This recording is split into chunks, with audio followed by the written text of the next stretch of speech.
Hello unruly family. Please turn on the notification bell and subscribe to the channel so that you can get the most recent updates. In an exhilarating episode, Famicia will encounter the highwaymen, who want to take the slime from her. What will she do? And the leader of the Hearth reveals the truth to Famicia, that he is not bold. Imagine his reaction when he learns this revelation. Many thrilling events unfold, leading to the climax, where you'll discover everything. The episode begins on a dark night in a forest, with Famicia fleeing from the men of her village, who are determined to kill her.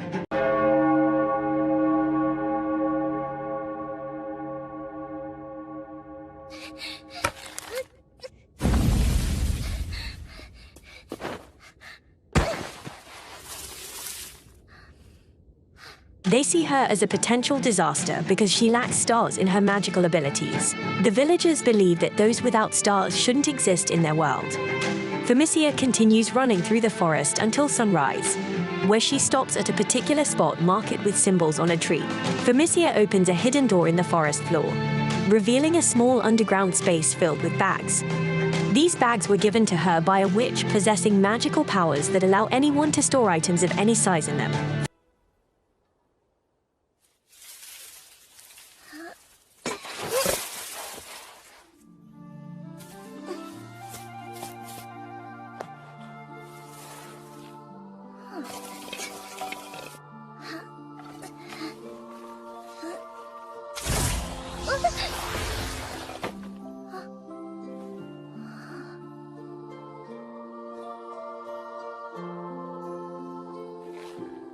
Famicia puts various things in the bags, including magical books and poison bottles.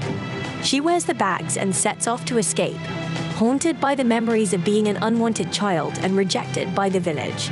As hours pass and the sun rises on a beautiful day, Famicia finds herself in a lush green forest. She plays around, expressing her desire to have skills like running, hiding, and escaping. However, she realizes that having such skills wouldn't have changed her fate in her past life. She advises her to stop complaining and accept her circumstances if she wants to achieve something in life. Famicia decides to become strong and continues playing until she stumbles upon a landfill, sparking her excitement to explore its contents. In this place, Famicia finds many things, including numerous poison bottles and clothes, in good condition. She discovers a map inside one of the clothes, bringing her great joy as it will make her journey easier. She gathers all these items and puts them in her bag. However, Famicia is reminded once again that she is an unwanted child and no one desires her anymore. This realization saddens her deeply. Suddenly, she senses the presence of people in the vicinity. She hides and observes two individuals searching for her. One of them mentions that it's the perfect time to feed the gelatinous creatures. Famicia wonders if these creatures are cute, but senses that they are not. She overhears the men discussing her, highlighting that her only problem is figuring out which direction she escaped in. Upon hearing this, Famicia quickly flees the area to avoid being seen, as they are still searching for her. While hiding among the trees, Famicia hears the men talking about the village leader, creating a commotion regarding her and offering a substantial reward for anyone who brings her head, regardless of whether she's alive or dead, so that revelation distresses Famicia, knowing that the village leader intends to kill her as well. She runs away from them until night falls, eventually finding refuge under a massive tree, where she sleeps. The next morning, Famicia wakes up and explores the forest. She walks by a beautiful lake and experiences a gust of wind, staring up at many gelatinous creatures in her direction and sticking to her hands. She runs away and suddenly stumbles upon a distant location. Relieved to have escaped the gelatinous creatures, Famicia discovers a wound on her hand. She applies the old poison bottle to it, but realizes it's not enough. Fortunately, another bottle appears, and she successfully heals her wound. Afterwards, Famicia continues her journey and finds the beautiful lake again. Overcome with a sense of wonder, she decides to undress and swim in it, feeling a wonderful sensation she had never experienced before. She recalls the advice of the witch to be strong and determined, prompting her to cut her hair and disguise herself as a boy to travel safely. She chooses the name Ivy to replace the name given to her by her father, symbolizing resilience. Like the plant that grows even if stepped on, Ivy contemplates her uncertain future, realizing that everyone else in life has goals. Unlike just afterward, when Ivy explores the forest and senses something within it, she looks at the flowers and finds a small, gelatinous creature standing on one of them.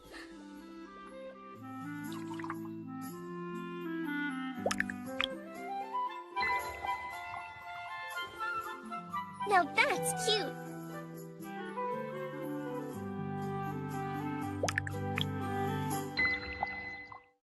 Ivy searches for it in the book she carries and discovers that it's not part of the known monster species. It's a rare, unnamed gelatinous creature. She decides to give it a name and continues reading, finding out that it's called the frail gel or the dispersing gel.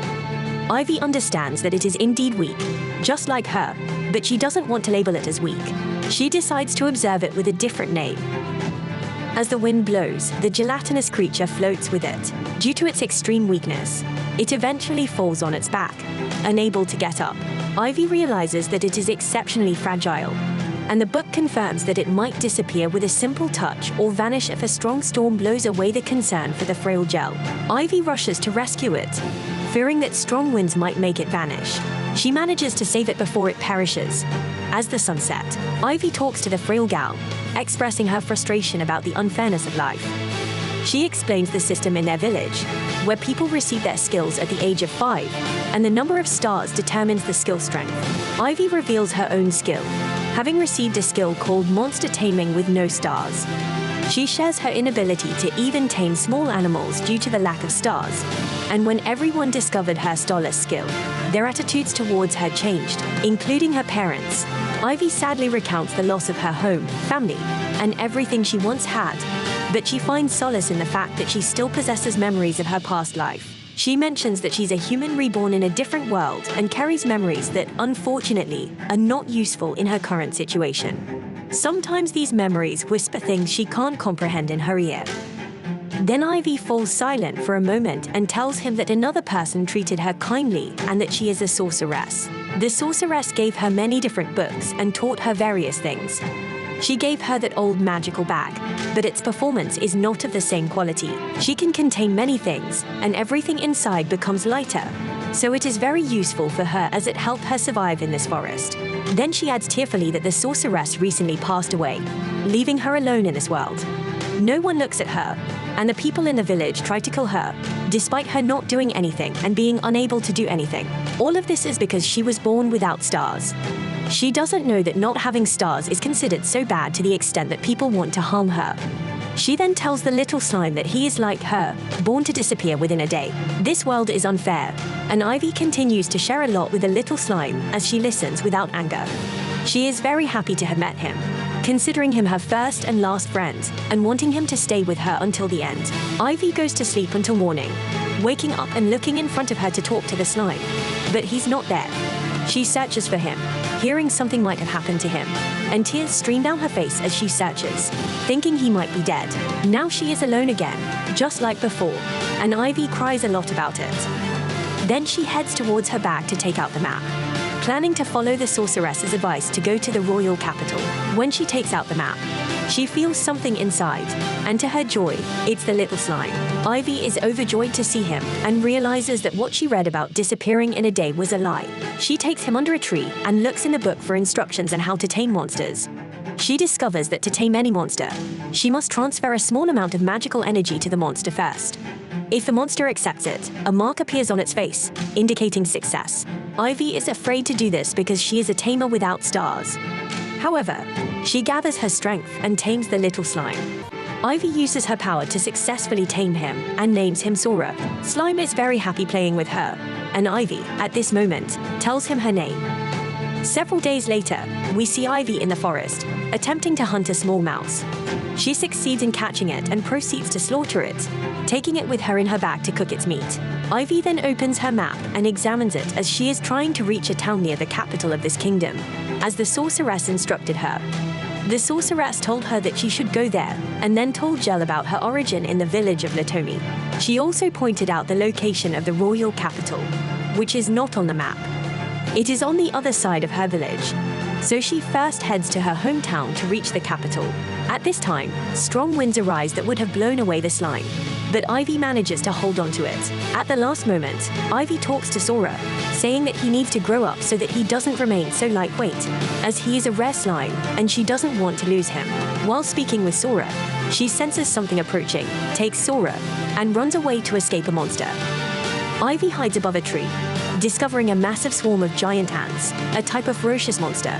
They continue on their way without noticing her. Afterward, Ivy descends from the tree, and Sora comes out, but she tries to preserve him, unsure when she might encounter fierce monsters. Ivy then senses something on her face and finds a small wound caused by a branch. So at this moment, she takes out antidote bottles to treat the wound before it gets infected. Ivy uses the antidote, but it runs out, so she decides to buy more and roams the forest since she knows there is a village nearby. If she follows this path, Ivy walks along this path and finds posters hanging on trees with her picture and specifications. Anyone who finds her will receive a reward of 500 gold coins. Ivy becomes very upset, not understanding why they are offering such a large sum for her when she hasn't done anything. Just in anger, she removes those posters from the trees and cuts them. After some time, Ivy reaches the village. Before entering, she puts the slime in her bag so no one sees it. Ivy enters the village in disguise, discovering that they use magic in all their activities. She wishes she could use magic as well. Ivy finds children playing together. The boy has the skill of speed, and his sister lacks in a skill. Ivy wandered around the village and came across the bakery. She got very excited because it had been a long time since she had eaten any kind of bread. However, she didn't care much because she didn't have any money. She continued on her way and found a butcher. She thought about selling the meat she had caught and lingered around the butcher. The butcher noticed her and asked what she wanted. She told him that she had things to sell, and the butcher agreed. Ivy took out the meat she had and was surprised that the butcher could smell that it was field mouse meat without seeing it. He explained that he had a heightened sense of smell and could distinguish senses. Ivy handed him the meat, and when he opened it, he found it to be very fresh and well prepared. He asked about the quantity, and Ivy showed him a large amount of field mouse meat. The butcher calculated the price, and it reached 100 pieces. Ivy was thrilled because she would finally have a lot of money to spend as she pleased. The butcher asked her to bring more meat if she haunted again, since everyone sought large prey and field mice were rarely brought to him. She left and went to the bakery to buy bread. There, she encountered a merchant who treated her as if she were a boy and asked about her identity. Ivy explained that she had relatives in the village and inquired about the quantity she could buy with 100 pieces. The merchant told her she could take everything in that basket. So Ivy bought a large amount of bread and happily ran off. She returned to the forest with her friends, the slime, and sat on a tree to enjoy the delicious bread, savoring the moment as it had been a long time since she last had such a treat. She asked the jelly for its opinion on the bread, but it didn't respond. Ivy understood that it didn't want the bread and proceeded to take out the items it usually consumed, were dissipating jelly creatures. The slime tried to explain, but Ivy couldn't understand. She took the slime and roamed the forest, hunting more field mice later. She decided to return to the butcher to sell the meat and earn money for more bread. On her way back, she found herself at a landfill and discovered large doses of poison. Unsure if they were still usable, she took them with her in her bag, feeling excited. Meanwhile, the slime tried to dispose of some jelly bottles, surprising Ivy with its ability to do so. She offered him a bottle, but the slime refused, making her realize it could only dispose of the blue doses. Ivy left the slime with a bottle and went back to the village to sell more meat. She sold a significant amount of field mouse meat to the butcher, receiving 250 pieces in return. With the money, she bought bread and sweets from the merchant, expressing her gratitude.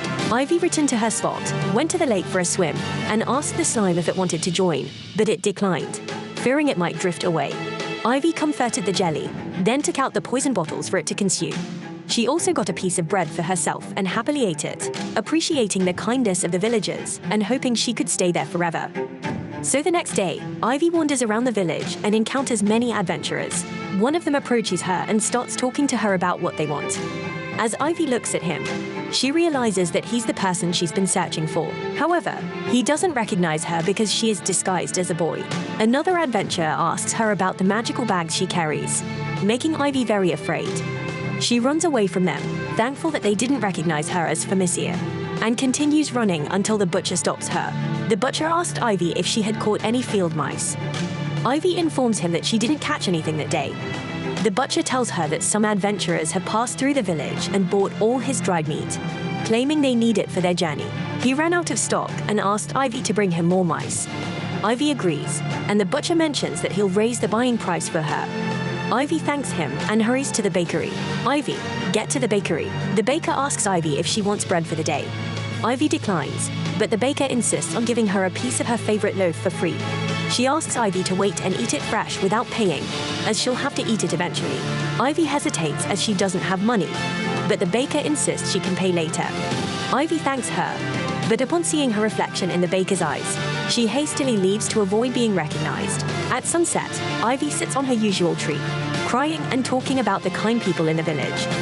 She realizes she cannot stay there for long due to the presence of adventurers. She then extracts the slime and asks if there's a place for her. She wants reassurance. The girl sleeps sadly, and by morning she decides to leave the village. As Ivy walks, she consults her map, unsure if she's on the right path. The slime attempts to communicate, but Ivy doesn't understand. However, she senses it's hungry. She reaches a river with fruit trees and asks the slimmel to try the fruit, but it refutes.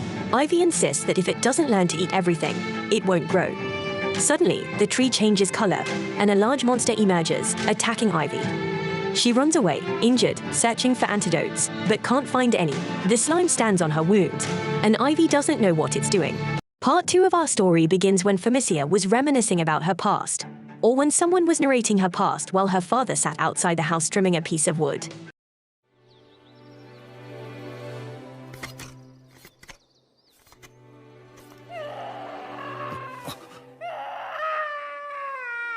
Suddenly, his wife was blessed with a newborn, bringing immense joy to the father. He quickly rushes inside, opens the door, and is informed by the midwife that the mother and the newborn are both healthy and free of any complications. The father rejoices greatly, thanking the midwife for her assistance. They decide to name the baby Famicia, a name that brings much joy to the mother. Over the years, this scene transitions to the Famicia.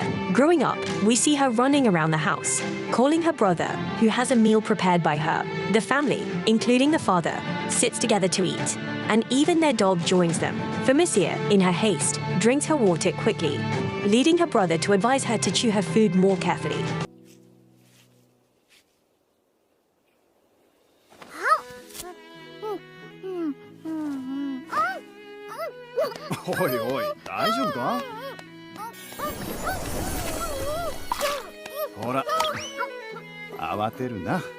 The father then emphasizes the importance of Famicia eating plenty to grow quickly and be strong, warning her against being frail, as people may take advantage of her and bully her. Later, Famicia returns home, where her mother welcomes her. Her brother advises her to use magic quickly, but her mother intervenes, assuring her that there's no need to rush. She encourages Famicia that everyone evolves at their own pace and acknowledges her impressive skills in helping others. Famicia expresses that this was not the advice given to her when she was 4, as she had always wished to hurry and unlock her supernatural abilities. Famicia then prepares a meal for the family, placing their favorite dish, a big bowl of red soup, on the table.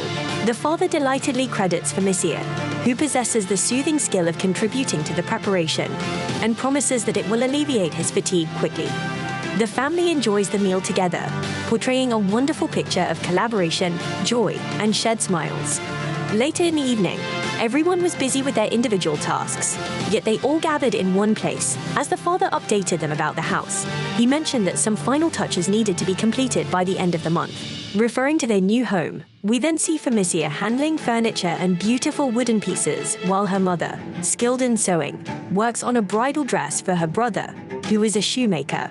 The mother tears up, and Famicia asks her what's wrong. The mother reveals that she remembered Famicia, and her younger sister will eventually leave for another house. When they get married, time is passing swiftly and soon the day will come. The father comments on how fast time flies as Famicia turns 5. He advises her that children at this age start shouldering responsibilities, and her unique skill will always find a place for her to work and earn her next meal. The mother adds that skills and talents are God-given, but it's crucial to nurture them through daily practice and continuous learning. Famicia's brother with yellow hair chimes in, confirming the importance of skills. He mentions that with 3 stars, like his own skill, you're safe, but with just 1 star, like Famicia's lower skill, you might face elimination. When Famicia asks them to stop talking, she huddles with her family. Her brother advises her to choose her skill wisely. Famicia expresses her desire to be a monster tamer, making friends with dragons, sheep, snakes, and all kinds of creatures. Her family laughs, and her sister smiles. The father sits beside her and emphasizes that skills are divine gifts and may or may not be granted. He gives her a wooden horse, symbolizing her potential to navigate this world. However, he warns that God can choose to grant or withhold these abilities. As they rejoice in Famicia's decision, there's a knock on the door. At this late hour, they wonder who could be visiting. The mother stood up to open the door and found it to be Miss Luba. ルーバ様。夜分申し訳ありません。そろそろフェミシアがスキルを授かる頃かと思いまして、幸運をお祈りに参りました。She apologized for coming at such a late hour, but realized it was time to impart skills to Famicia. The mother welcomed Miss Luba into the house, introducing her to the little girl Famicia and praising her intelligence. And she started speaking at a young age. However, she expressed concern about Famicia sometimes saying peculiar things, prompting Miss Luba's visit. Miss Luba was surprised and questioned the mother about the peculiar things Famicia said. The mother explained that her husband thought she was making too much of it, but she worried about whether Famicia could use her supernatural abilities or not. Referring to magic, Famicia's mother then asked Miss Luba if magic exists in this world. Miss Luba confirmed it, bringing great joy to Famicia. Miss Luba was asked about certain things that Famicia wasn't fully aware of regarding creation and existence. She assured them not to worry, mentioning that the child would become exceptionally intelligent. When Miss Luba, while acknowledging that she doesn't personally believe in such things, decided to bring some happiness to the girl by reading her fortune, Famicia was instructed to fetch a new candle. Famicia questioned the concept of fortune reading, and Miss Luba clarified that it relies on the unseen, known only to God. Despite not fully believing in such practices, Miss Luba intended to bring joy to Famicia by saying a few words, nothing more or less. As Miss Luba prepared for the fortune reading, she approached Famicia and asked if she had memories of her past life. Famicia was surprised by the question, and Miss Luba warned her that revealing such memories, even to her mother, could complicate matters. Famicia promised not to say anything again. After Miss Luba concluded some chants and statements, she informed them that it was done. The mother eagerly asked if Famicia saw the skill she would acquire, and Famicia replied that she had a 1-star skill, making it impossible for her to see other skills. In those moments, Famicia's brother confronted Miss Luba, accusing her of being a fraud, as only charlatans claim to know the unseen. This angered the father, and he reprimanded his son, urging him to be considerate of Famicia's feelings. The father was particularly upset and grabbed his son's ear, warning him to stop hurting Famicia emotionally. The next morning, Famicia underwent an initiation ceremony to strengthen her abilities. The man overseeing the ritual indulged in some superstitions, thinking they were true. However, he used his magic and informed them that Famicia possessed the skill of a beast tamer and the ability to earn monsters. Despite Famicia having no stars, the father doubted the accuracy of the man's magic, insisting that his daughter couldn't be without stars. The scene shifted to a bar, where the angry father resorted to heavy drinking, displaying erratic behavior. He vented his frustration, hitting the table with his hand and expressing disbelief at the idea of Famicia lacking stars. The mother tried to calm him down, advising him not to exaggerate. Later, in a fit of rage, the father destroyed a wooden horse with his foot, questioning Famicia's true identity. The mother, accused of dishonesty, broke down in tears. Famicia approached her to console her, but her brother intervened, shouting at her not to touch their mother. He forcibly dragged Famicia outside and commanded her to leave the house immediately.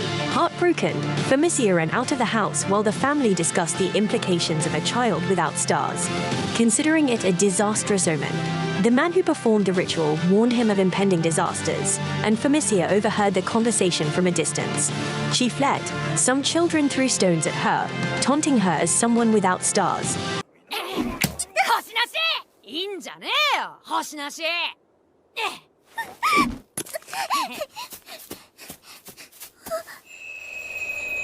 And she ran into the distant forest, crying and questioning why this had happened. The situation worsened with rain pouring down, and Famicia found herself hungry and alone.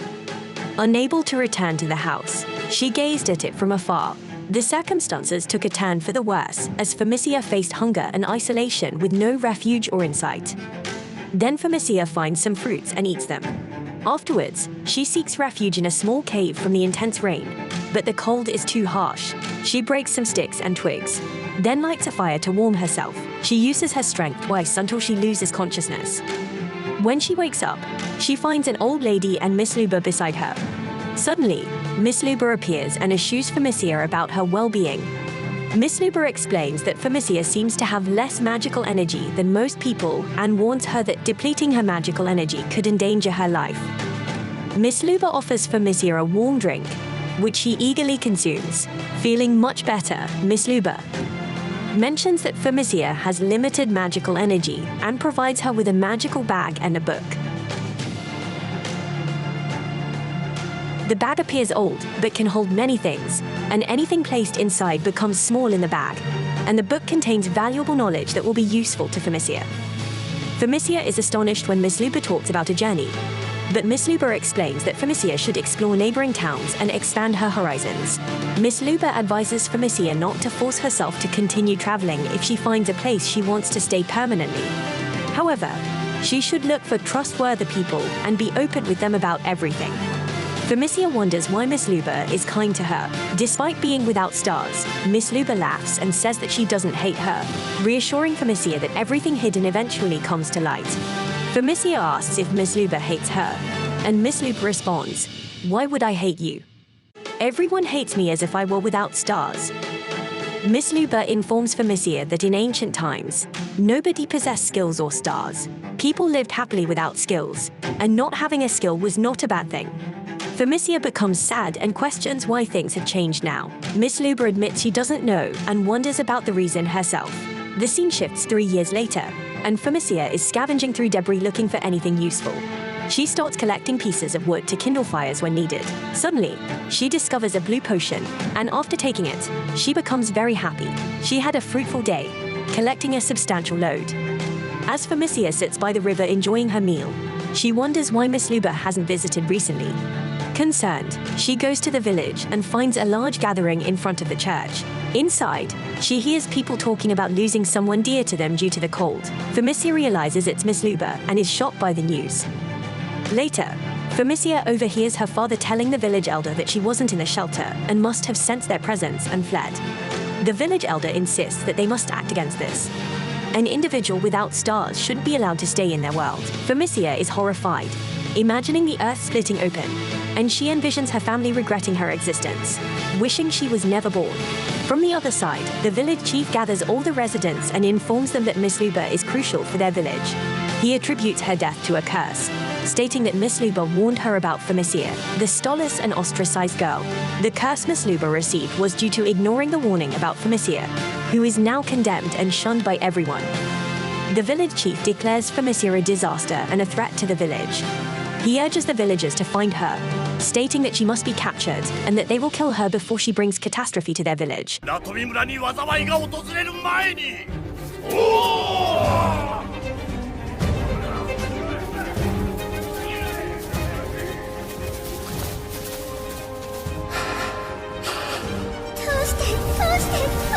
The people start searching the forest with torches, looking for Famicia. She tries to escape, but the villagers corner her. She questions why she is being treated this way, emphasizing that she hasn't committed any wrongdoing. Famicia imagines her father preparing to strike her with a large hammer, intending to kill her. Suddenly, Famicia wakes up, realizing it was all a nightmare. She is terrified, her heart pounding with fear. Looking at the sky, she notices a wall sticking to her hand, fearing it might consume her. Designed for her fate, she contemplates her unwanted existence as a child.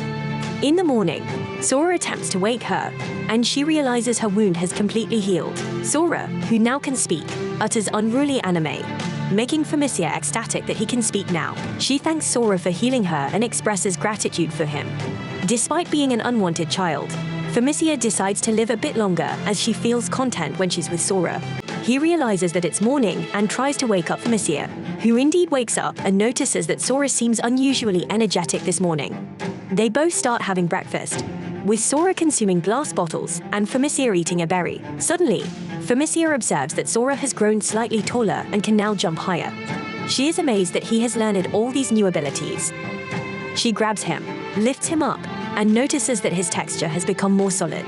They believe he has become an adult because he has consumed a lot of those blue doses. Suddenly, Sora jumps out of her hand, takes another blue dose, and joyfully continues to explore his newfound abilities. Famicia is delighted with Sora's improved health and expresses her happiness, attributing it to the many fruits she gathered. However, the dried meat is running out and they decide to buy more in the next village. Suddenly, Famicia notices that Sora has consumed all the blue doses he had and seems to want more. Concerned, she takes him and walks into the forest until they reach a garbage dump. There she searches for food for Sora and discovers some glass bottles with doses. However, she also finds beautiful clothes, which angers Sora. Sora tells her they need to find his food first. Famicia finds many bottles with various doses, and Sora eagerly starts consuming them one after another. She then gives him a green dose, but he struggles to eat it. Trying another purple dose, it turns out it breaks the curses, and he refuses to eat it as well. Suddenly, an idea crosses Famicia's mind. She decides to mix the colors together, combining blue and red to create a purple dose. When she gives it to Sora, he happily consumes it until he is completely satisfied. Just afterward, they leave the place, and the weather is beautiful. They are extremely optimistic, as they believe they will be able to travel to a distant place. Famicia never imagined that traveling could be so enjoyable, and she is very happy to have met Sora because she had always thought she would travel alone and live her life in solitude, making her extremely grateful for the unexpected companionship. Suddenly, she sees a lot of these delicious berries called nibiri and decides to buy many of them. She starts picking them, attempting to offer some to Sora, but he refuses to eat them at all. She tells him about their delicious taste, but he remains uninterested and deterred. She continues picking a lot of nibiri and puts them in her magical bag, which can hold anything. Later at sunset, they sit down for a meal, and she happily indulges in the nibiri, wishing the entire journey could be filled with these tasty fruits, and hoping for abundant grapes as well. She notices that Sora has finished his meal, and she offers him more nibiri. Surprisingly, he starts eating them all, leaving her astonished as she worries about him overeating and leaving nothing for later. But suddenly Sora grabs a handful of berries from her hand and eats them all. Still very hungry, she becomes sad, realizing that at this rate he will consume all of them, leaving nothing for their journey. As long as Sora is awake, he will keep eating, so she must make him sleep as soon as possible to ensure they have enough for the entire journey. Because then she carries him in her hands and says to him, "I will tell you a bedtime story." They sit on a tree at night, and she begins to tell him a story she heard a lot when she was little. The story dates back to a time when the world was in a state of war. She said, "There, one day, the king gathered the sorcerers who could foresee the future and asked them to predict how the war would end. The vision they saw was the end of the world, a terrifying scene. Most of the sorcerers discussed their vision, and to protect the world, they unleashed a very powerful magic. No one knew what that magic was, and no one could use it. Now the only one capable of using it was a child from another world. It was a forgotten magic with unknown effects, vast, frightening, and serene." Suddenly Famicia falls asleep while narrating this fantastical story, and Sora also falls asleep. After a while, a drop of waterfalls fell on Sora, waking him up. Instantly realizing it's morning, he wakes up Famicia, who was surprised to find out that she slept while telling the bedtime story. She is shocked to see that Sora has eaten all the doses. No blue or red doses are left. Then she climbs down from the tree and catches the mouse to sell it and earn money. Suddenly, she discovers a large snake in the trap she set for mice. She tries to catch it, thinking she can sell it at a high price, but the snake tries to attack her. Then she took a piece of cloth and covered the snake, which was wriggling in it. She proceeded to pull out a large rope and tie the snake so that it couldn't escape. After that, Famicia continued on her way, carrying the snake on her back, and Sora walked beside her. She turned right and left, sensing a strange smell and wondering if it was a monster, but she felt nothing. They continue down the road, and to their surprise, they see a horse covered in blood, an overturned carriage, and everyone inside either injured or dead. In those moments, Famicia quickly hid Sora to avoid being targeted by the highwaymen, as the situation was very dangerous. She then descended from the hill and found 3 people drenched in blood. Famicia was shocked and held her breath, then ran quickly to escape from that place. Her speed was incredible, fueled by the adrenaline released due to her intense fear. She covered some kilometers, but in her normal stage, she couldn't cover much distance. Finally, she stopped and caught her breath, looking at a large castle in the distance, seemingly abandoned. Fighting to reach the city, she entered through the main gate, strolling through its streets and contemplating what she had witnessed hours ago.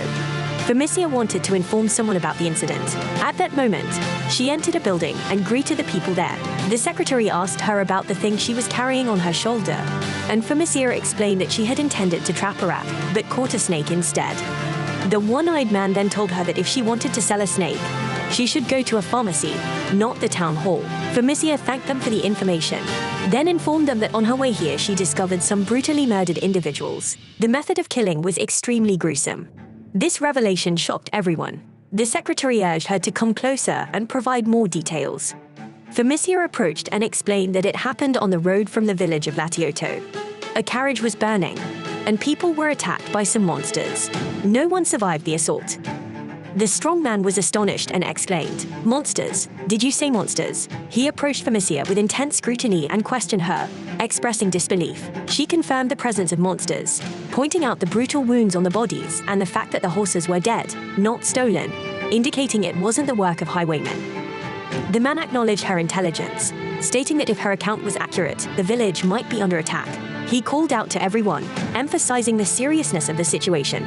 He instructed them to search for the exact location and identify the type of monsters. He mentioned that he would file an official request through the guild. Later, the group quickly mobilized, heading outside to investigate. The strong man thanked Famicia for bringing the matter to their attention and assured her that she would receive a reward once they verified the situation. Famicia was taken aback by this, expressing her surprise at the unexpected turn of events. But the secretary informs her that she can receive money for information about monsters or people who died as a result of monster attacks. If she reports such information to the town hall, she'll be rewarded. Famicia wasn't aware of this, but she expresses her happiness at the prospect of earning some money. The secretary hands her the document to keep, and she can return later after they verify the situation. The scene then shifts to the pharmacy, where Famicia is selling the snake she caught. The pharmacist informs her that the market value for a snake monster is $2 each. However, upon inspection, he finds out that the snake is a rare female, so he offers her $3 for it. He hands her the money or the equivalent in their currency and tells her that if she catches more, she can bring them to the pharmacy for purchase. Famicia leaves the place, delighted to have some currency. She opens her bag for Sora, telling him that she'll search for food for both of them. As she continues her journey, she comes across a red bag, seemingly magical. Upon closer inspection, she discovers numerous bags in the area, around 21 in total, but she desires to take them all. But realizing she can't carry them, she understands that they are old models with varying abilities, not of high precision. As for Famicia, her modern backpack held many items. She pondered the situation and came up with an idea. What if she placed those magical bags inside other magical bags? Would that serve her purpose? She decided to give it a try, as Famicia started. However, when she attempted to put one magical bag inside another, it didn't work. The magical bag couldn't enter the other magical bag, and even an empty magical bag couldn't go into the first one. Famicia began to think through the situation and divided the bags into 4 groups. On her left were magical bags that couldn't hold any other magical bags. She pointed to the next group, which could hold 1 magical bag each. The third group could carry 2 magical bags, and the last one on her far left could hold 3 magical bags. Famicia contemplated how she would carry all these bags together while still remaining light for easy transport. Engaging in a mathematical process, she finally managed to make the items lighter.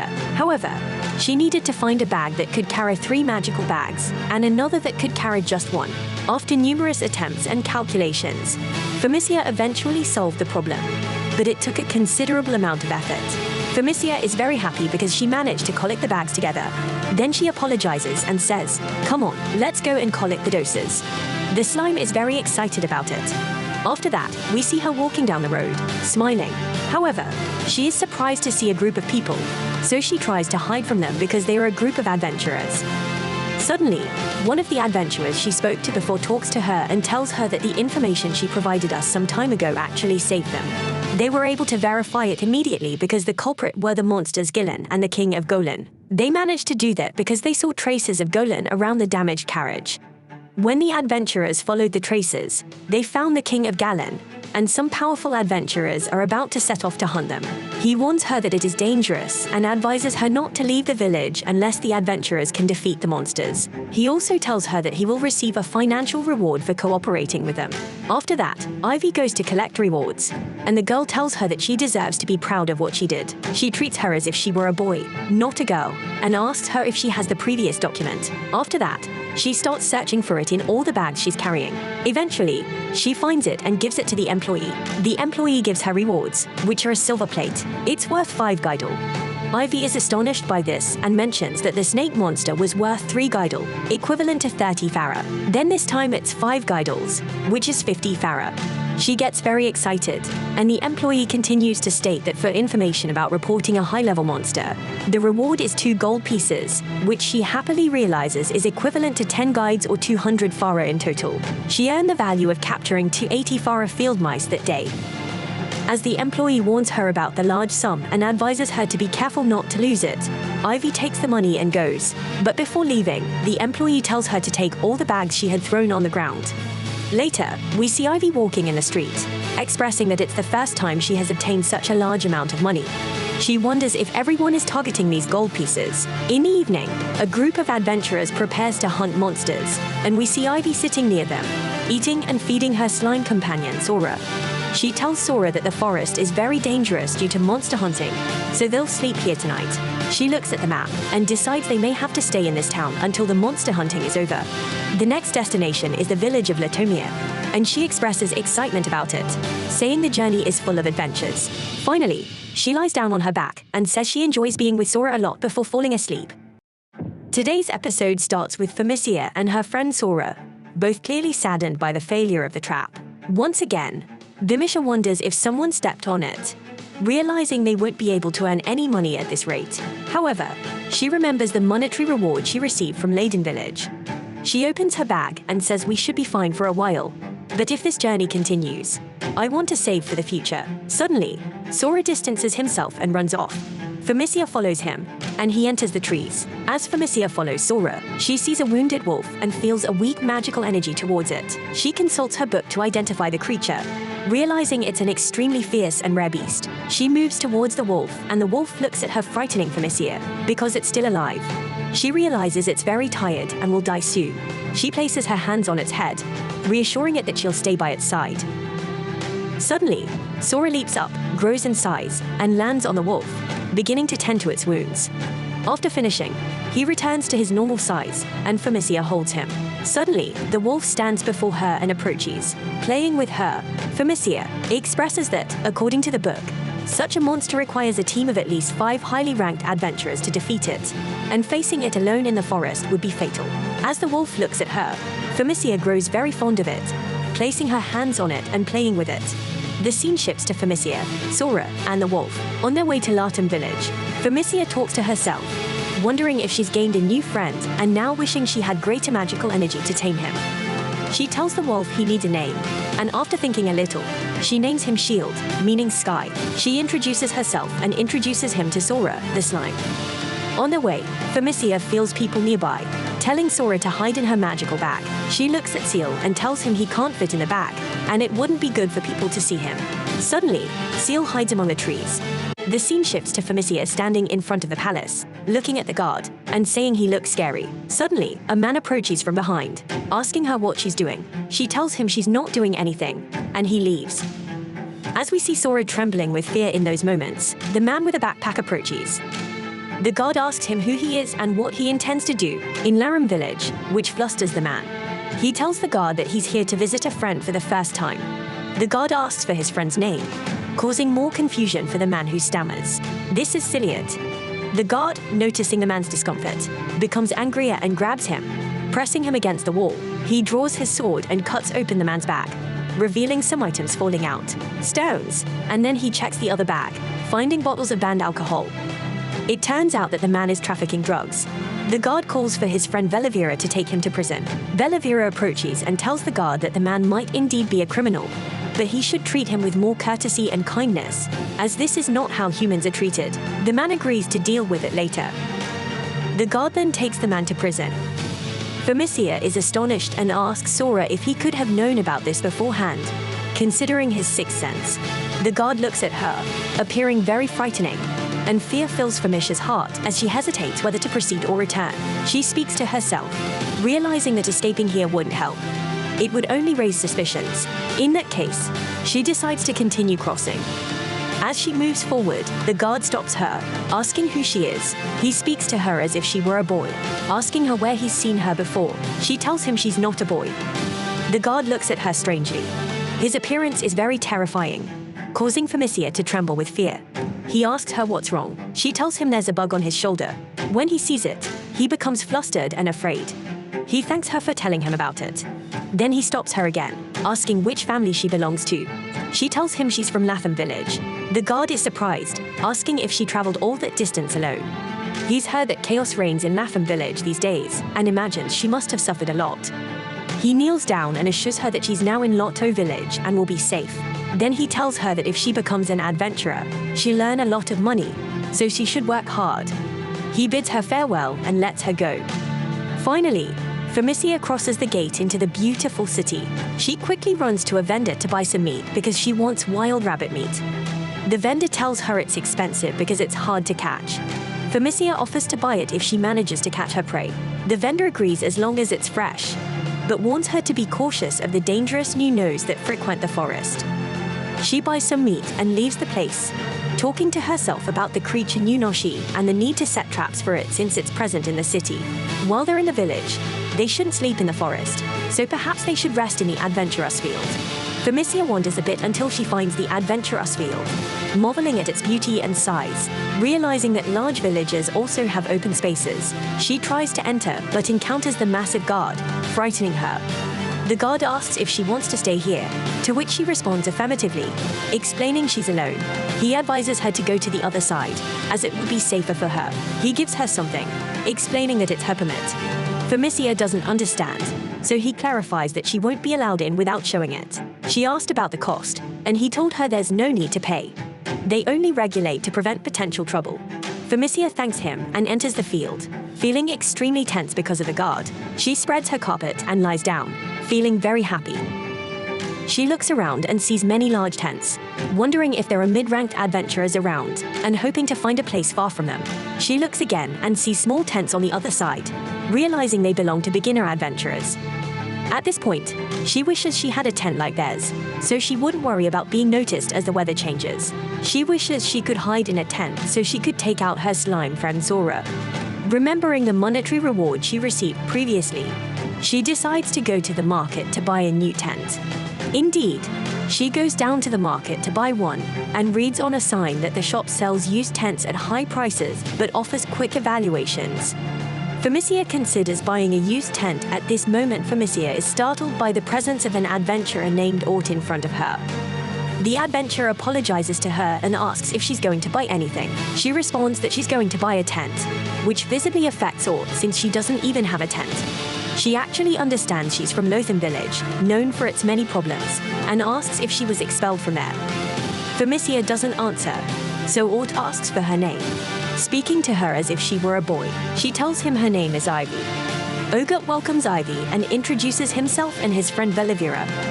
Then he tells her he'll take her to a big shop run by a skilled old man. Without hesitation, he takes her with him. Vellivera asks Ogto to stop because he's hurting her a lot. He apologizes again for what happened and talks to her to reassure her. Felicia is afraid of him, so Vellivera speaks to her, telling her not to be afraid of Ogto. He's not a bad person, but when an idea enters his mind, he becomes blind to everything around him. Felicia tells them not to worry about her. Ogto apologizes again and tells her he'll get her the greatest tent ever. Felicia is overjoyed because she can't believe her dream is about to come true. They go to the shop Ogto mentioned and meet the old man. The old man asks what they want, but Ogto says there's nothing here for him to buy. Instead, he mentions a young customer from Latoto village who wants to buy a tent. The old man understands that the child must have been through very difficult times because of what's happening in the village. Then the old man looks at Felicia and asks her what she wants from him. Felicia tries to speak to him, but Ogto interrupts quickly, asking the old man to give her something cheap and excellent. At the same time, the old man gets annoyed because it's clear that this child is very, very annoying. Ogto asks him not to be harsh with his words to children and to be generous. The old man tells him that if he's speaking to the child, he should be gentle. The lighter the better, but then she'll break more easily. Then he asks Felicia if she prefers a durable tent that will last a long time or if she prefers to buy a new one as required, as these jobs she wants will change her life. So Ogto said to Felicia, "If you have request, don't hesitate to make it." Felicia responded, saying all that matters is that I don't know much about their jobs, but the most important thing is how much it costs in general. The old man answered that the price varies depending on the product. What is your budget? Ort asked her how she got this amount of money. She replied that she got it in Latom village after finding victims of a monster attack and was given it as a financial reward. The old man remarked that since she received such a large amount, it must have been an extremely dangerous monster. He was glad she didn't fall victim to it. Then the old man told her that with 5 guides, she could buy a good tent. He showed her this tent, saying it was lightweight and durable. It was bought by a person who found a woman immediately after, then retired as an adventurer. The boy asked, "Do you mean Lazy Hoya?" The old man said there was no need for that talk. Lazy Hoya sold me this as a used tent with new quality. I made some improvements to it, so I guarantee its quality. You won't find a better deal than that. So Famicia thanked him and gave him the money. He took it from her, saying I'd put a mark here. But Famicia was surprised, asking, "What is this mark?" The old man replied, "Put a mark in a place only you know, so you know this tent is yours. It could be your name or resemble anything that serves the purpose," she said. "I found it. I'll use Sora," the old man said. "Take this item in a simple but genuine magical pouch. Here, we put money in it, and others can't see what's inside, so it will give you extra protection." Famicia grinned and left. Then Ort spoke to her on the way, saying, "What do you think?" She said, "I managed to buy some wonderful things," and thanked him. He said we should return to our patrol. After that, the scene shifts to Famicia as she sets up the tent and talks to the slime, saying, "This is our tent." The slime is very happy, blindly. It says, "I will finally be able to sleep without worrying about rain or wind." She tells him I bought it with money I earned myself, and many people treated me kindly. I feel like I got it for free, but still, this is our home. Am I allowed to have all this? Let's go to the landfill site before nightfall and collect doses. This is a big village, so they must be throwing away a lot, she said. Then she leaves the tent and is surprised to find these people in front of her. And this man accuses her of being a thief. When these thieves appear, they accuse Famicia of being a thief. One of them claims that this tent belongs to him. They do this as a play to take over this great tent. Then this thief claims that this boy means Famicia because he looked like a boy when he cut his hair in the past. Everyone who sees him thinks he is a boy, not a girl. She tells them I didn't steal it, but bought this tent myself. The big man grabs her clothes and starts searching her bag. Suddenly noticing Sora in the bag, they are amazed by this creature, as they have never seen anything like it before. The big man threatens Famicia and threatens to kill her, and suddenly this guard comes and tells them that anyone causing trouble will be fined and expelled. So the big man says this boy stole my friend's tent, and we are the victims here. Then the guard asks them, "Do you have evidence that this tent is yours?" The big man says it's impossible for a naughty, dirty child like this to buy such a tent. Then the guard holds the big man's hand and releases the girl, saying this tent belongs to this boy. The person claiming to be the owner of the tent begins to say, "This is my tent." The guard asks him, "Where did you buy this tent?" The claimant replies that there's no need for you to know that. Then the guard tells them that this is a used tent bought from the old man, Lagg, the landlord. The man is annoyed and says, "Speak as you like. But what do you know about it?" Then the guard tells them that the ones who recognized this boy at the shop were the leader Ort and his deputy Vellivera from the Latomi village guard distance 3, and everyone is shocked and stunned by this statement. Then the guard asks the claimant again. The big man says we just misunderstood, that's all, and there's no problem. But the guard gets angry and tells them that he has many questions, unfortunately, and wants to ask them. But if they try to escape, he won't spare them. Then they all try to escape.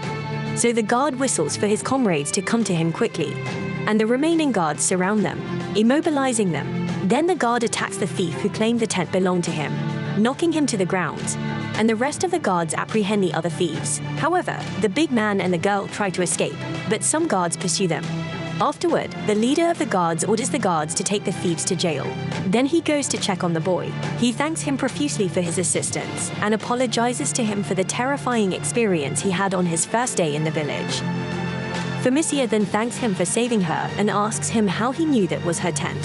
He tells her that the guard, Ort, passed by some time ago during his patrol and said that a boy would set up a tent alone and ask me to look after you. Despite all that, as a guard here, I'm very ashamed of what happened to you. Then the guard gives him the blue dose to forgive him, making Famicia very happy because it is a completely new and original dose. The guard tells him to consider it an apology from me to you. So Famicia thanks him profusely.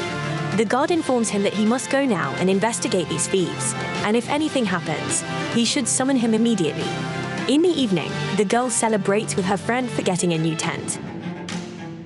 Our episode begins on that sunny day as Famicia emerges from her tent, enjoying the beautiful weather. She asks Sora if they're going hunting today, to which Sora eagerly responds, igniting Famicia's excitement. On their way to hunt, a guard asks Famicia why she woke up early, and she tells him she's going hunting. We then see Famicia walking through the town, meeting many people who all know her and chat with her. Famicia wonders how everyone knows her. The scene then shifts to Famicia and Sora, where Famicia tells Sora that nonoshi has destroyed the trap again, meaning they won't be able to catch anything. In this condition, Famicia wants to hunt as much as possible during the summer to save some money. She feels an unusual sensation, and when she looks back, she sees the wolf Ciel, who has caught many rabbits and given them to her. Famicia is overjoyed, hugs Ciel, and after counting, finds 9 rabbits. She decides to prepare and cook them to sell them fresh. After some time, Famicia finishes preparing the meat and goes to wake up Sora and Ciel to sell the meat. The wolf wakes up and starts playing with Famicia. She thanks him for allowing her to have all that meat for the day. Then he leaves, and Famicia and Sora head out too. They go to the store, and the owner tells them that the meat is very fresh, with a delicious smell, and that they caught the rabbits without harming their vital organs. Famicia tells Sora they used traps, surprising the store owner, because usually prey suffer in traps, affecting the taste negatively, but there's no sign of that in the meat. She also mentions her skill in cutting the meat evenly, pricing each at 95 dinars, making the total for 9 rabbits 85 dinars. The store owner thanks Famicia and tells her she's welcome anytime. Famicia walks away happily, attributing all her success to Ciel. She meets several guards who ask her about hunting and money. Then we see Famicia hiding and wondering once again how these guards know who she is. Suddenly Mr. Vellivera appears before her and asks why she's hiding in such a place. He then walks into the town and tells her that Commander Ogto informed them that if a young adventurer named Ivy ever gets into trouble, they should make sure to help him. He had been saying this to all the guards, emphasizing that although he's a young boy, he works hard, so they should take good care of him. Then Mr. Vellivera leaves, and we see Famicia talking to herself, grateful for Commander Ogto's feelings, but not fond of attracting attention. She then goes to the fruit seller and is very excited to find Zoro fruit, but they are expensive. The seller tells her it took a long time to get Zoro fruit, and she asks if they were picked from the Latomi village. The seller confirms this and explains that it's the only area where Zoro fruit grows, but the harvest was poor this year. Then he asks her if she's from Latomi village, to which she responds affirmatively. He then asks about her parents, and she tells him she travels alone, leading him to assume she's the foolish village chief's mistake. Famicia doesn't understand his words and asks him what's happening in Latomi village now. He tells her about a fortune teller named Lady Loba who used to protect the Zoro fruit crops in Latomi village. Harvesting these fruits was always challenging, so they relied on her predictions.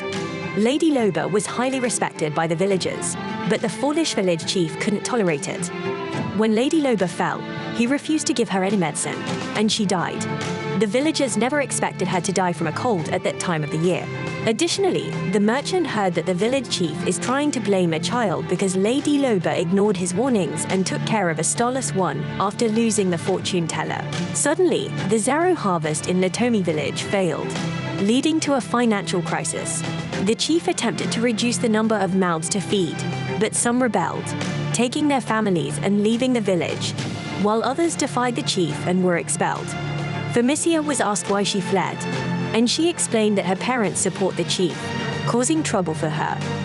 Then the merchant took out the Zoro fruit and gave it to Famicia, who refused it, knowing it was too expensive. The merchant explained that it overripened and couldn't be sold. Now that she understands, she must be facing difficulties. Famicia thanked him for his help, then returned to her tent, talking to her jelly friends and lamenting her family's rejection. However, she found joy in her new companions, Jelly, Ciel, and Mr. Ort and Mr. Vellivera, who all love and support her. She realizes she has a place to live, albeit a small one, and is content. The Jelly tries to convey this message, eventually succeeding in expressing that they'll remain friends forever. She then tastes a piece of the fruit, finding it delicious, reminiscent of the fortune teller's taste. She remembers the fortune teller's advice to find a place to live in the nearby town near the royal capital, but to find trustworthy people and share everything about herself with them. The next day, Famicia wakes up in a calm and beautiful atmosphere. She goes outside, where she receives greetings from everyone she meets on the street. Everyone loves her and appreciates her efforts, despite her young age. Famicia goes about her work making traps for hunting, and then asks the slime to go collect its meal in the garbage dump. Suddenly, she senses people in the area, so the slime hides in her bag. Indeed, 2 members of the Highwayman gang appear, recognizing Famicia as Ivy. They threaten to kill her, blaming her for the arrest of their friend. When they realize she has a rare slime, they demand she give it to them in exchange for their forgiveness. However, Famicia refuses because the slime is her friend. As Famicia refuses to hand over the bag, revealing her friend Sora is inside, one of the thieves suggests she taste a bitter liquid as punishment. When she refuses, the thief threatens to beat her. Terrified, Famicia runs away, and the thief chases her. However, she sets traps everywhere, causing the thief to stumble. The female thief laughs at him and chases after Famicia. The angry thief declares that she won't escape his grasp as Famicia runs. The female thief appears in front of her, and the male thief is behind her. The male thief grabs her and demands the bag and its contents. Suddenly, a wolf appears, frightening them. The wolf attacks the male thief, saving Famicia. She thanks the wolf for saving her life and says something strange, comparing the situation to catching wild rabbits. Famicia senses more people approaching, revealed to be Ort and Vellivera. Ort asks if she's all right, and when he mentions hearing the roar of a beast and human cries while wandering in the forest. Then the scene shifts to a room where Ort talks to Famicia, saying something regarding those 4 adventurers who were bothering you. They've all been investigated. They were stealing money and small goods, falsely accusing others. Their crimes were reported to the Adventurers Guild, but it was difficult to find evidence against them. However, there's another matter I need to apologize for. The 2 we apprehended today were wanted for murder. They'll become slaves without manumission, and the other 2 have been sentenced to long-term servitude, so you won't encounter them again. You can rest assured. Famicia thanks him, and he informs her that since she contributed to their capture, she'll receive a financial reward. The standard reward for an ordinary person is $5,000 for a killer and $2,000 for others. However, the guild offers a bounty of $1 for each of them, totaling $2 and 3 gidals. Famicia is overjoyed, stating that the monetary reward she received in Latom equated to 2,800 fars, so she already has more than a 5,000 fars value. He then gives her the money and asks if she has an account for herself. He offers to help her set up an account at the Merchant Guild to ease her worries about carrying such a large sum. The scene then shifts to the Merchant Guild, where the clerk instructs Famicia to put a drop of her blood here. She pricks her finger on the needle, and a screen appears, displaying Augusti's details. He learns Famicia's true age and is astonished, as he thought she was around 6 or 7 years old. Famicia enters the room and hands all her money to the clerk. Taking the tablet, Ort hands it to her. Ort tells her that with this tablet, she can withdraw money from any merchant guild in any village or town. Famicia is surprised to find a deposit book with her, and she thanks Ort for his help and cooperation. Suddenly, Famicia's friend Vellivera arrives, furious because Commander Ort didn't inform him of his whereabouts, as he had been looking for him for a long time. He asks Ort to inform him of where he is going before leaving. Ort, feeling ashamed, admits he forgot to tell him. Then the commander invites Famicia to taste their special dish, gnocchi skewers, which she doesn't know at that moment. The commander invites her to eat this meal on his account. And so Famicia is very happy, and the leader praises her. She wonders how much time has passed since she was praised. Then they go to this lady, thinking that Famicia is one of the leader's children. After that, they ask her for 10 skewers of nonoshi for each of them, saying it's very delicious and easy to eat 10 of them. Famicia then presents them with these delicious meals, and she starts eating. She finds the food very delicious and thanks them for it. Vellivera remarks that this lady is very skilled, and it's no wonder the royal capital requests her food. Famicia, feeling sad, reveals that her cooking skills are only at a 4-star level. The leader explains that the 2 people they captured have a 3-star running skill, making it very difficult to catch them.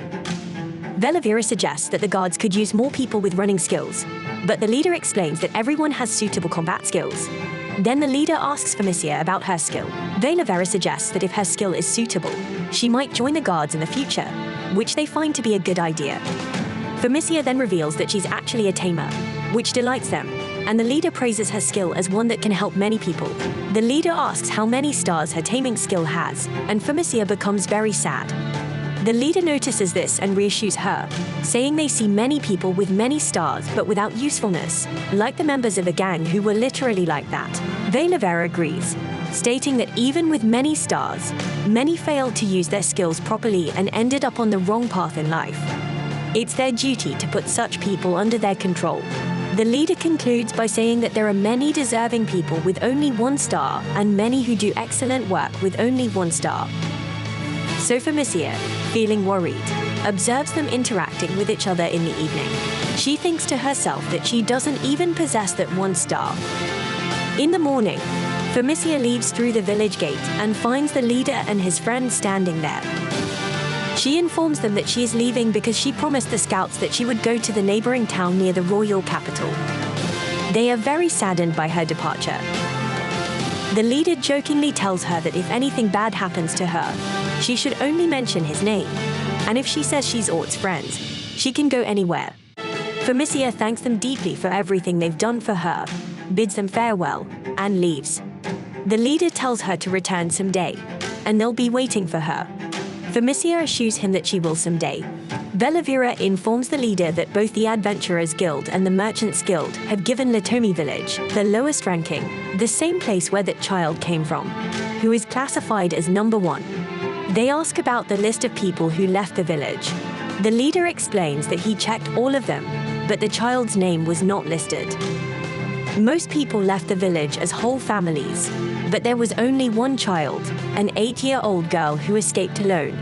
And the leader understands that this girl must have a secret that made her hide her gender. Vellivera suggests that this might be the reason she couldn't trust them. The leader agrees, remarking on how the events in Latomi village affected her feelings. He tells Vellivera that one day she will tell them. The leader concludes by saying that he is sure of it, and thus ends our episode today. I appreciate you viewing my anime recap, Unruly Family. Please let me know what you think about the weakest tamer began a journey to pick up trash by liking, sharing, subscribing, and leaving a comment.